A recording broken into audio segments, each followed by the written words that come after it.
All right, hundreds of stray dogs being abandoned at the southern border by illegal migrants. They will cross into the U.S. with their pets, then leave the pets behind once they're apprehended or bussed across the country. My next guest is working to rescue those dogs and clean up as well as clean up the border. Joining me right now is Blue Line Moving CEO John Rourke. John, good to see you. Thanks very much for being here. I know that you fund border cleanups and dog rescue missions through your moving company. What can you tell us about what's going on in terms of these abandoned animals at the southern border? Thanks for having me on, Maria.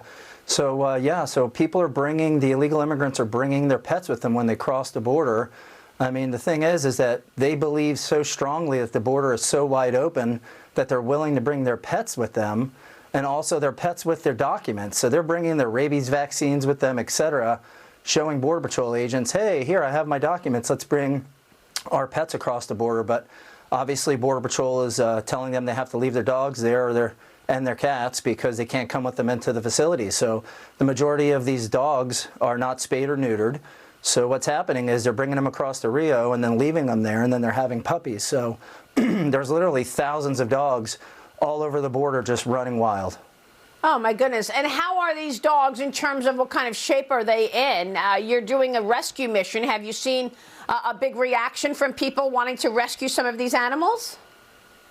Yeah, the dogs are in pretty bad shape, covered in ticks and fleas, a lot of them starving to death, haven't had a real food in a long time, just kind of been eating off the land. And it's really a shame. It's a disaster down there on so many different levels.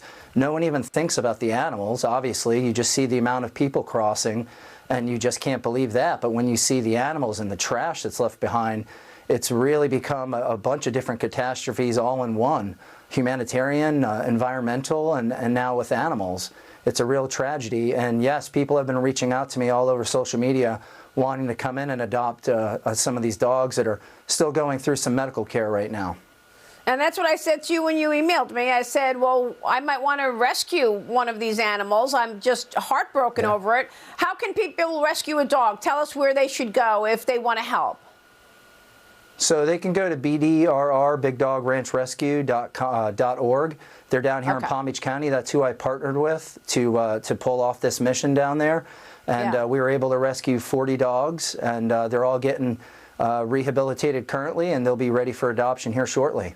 Well, thank God. Thank you for what you're doing. I mean, the southern border is an absolute mess, and it is making things dangerous for the entire country. That's why House GOP leader Kevin McCarthy is calling on the Department of Homeland Security Secretary Alejandro Mayorkas to resign.